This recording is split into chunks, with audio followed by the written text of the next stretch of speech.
We got some backlash from China this morning. I want to talk about it after the U.S. Congress passed two bills to back protesters in Hong Kong and send a warning to China about human rights. President Trump expected to sign them into law despite delicate trade talks taking place with Beijing. And China's already spoken out condemning the legislation. I want to get over to Eunice Yoon, who's got reaction from officials and the implications for business in Hong Kong. She joins us this morning live from Beijing. Good morning to you, Eunice. Good morning, Andrew. So China has doubled down on its criticism of Congress. The country's top diplomat, Wang Yi, has accused the U.S. of repeatedly interfering in China's affairs. The foreign ministry also urged the U.S. to, quote, stop before it's too late. And today, the state-run People's Daily posted a front-page editorial saying if the U.S. clings to its course, China would have to take resolute revenge. So if President Trump signs the bills into law, the Secretary of State would be required to certify every year that Hong Kong maintains its special autonomous status compared to the mainland.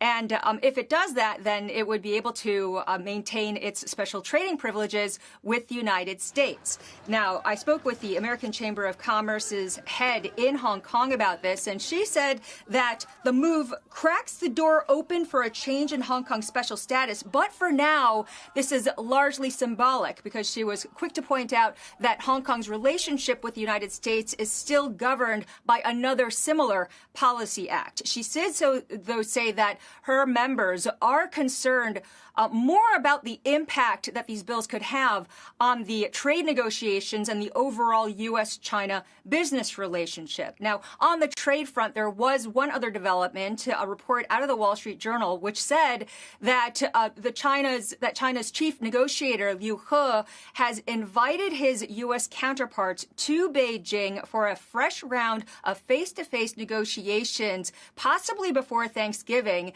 But that report also said that the U.S. team isn't so keen to come out here unless they have firm commitments from China. Guys? Eunice, I mean, this makes the NBA comments, it pales in comparison, but I'm wondering which is more important if, you know, to the 600 million NBA fans. It's like, oh, that's just Congress. I don't know. Because this is much tougher language than the Houston Rockets owners' language, right? I mean, this should really get people, GM. Yeah. This should really get people up in arms, don't you think?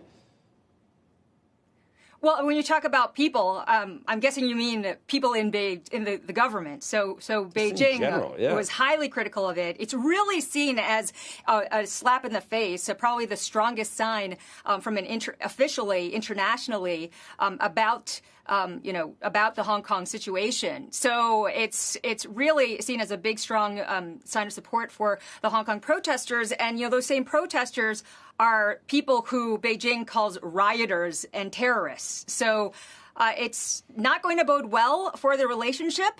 But at the same time, in the conversations that I've had here, there seems to be a real hope and belief that China is not going to want to link the Hong Kong situation with the trade negotiations. One person who closely follows the trade talks said to me that President Trump, that there's still a belief that President Trump, at the end of the day, is going to want to make sure that the Hong Kong situation is just going to be put in a different box, and that his priority is not the Hong Kong issue, that he thinks that China should handle it instead, and that he would want a more simple trade deal.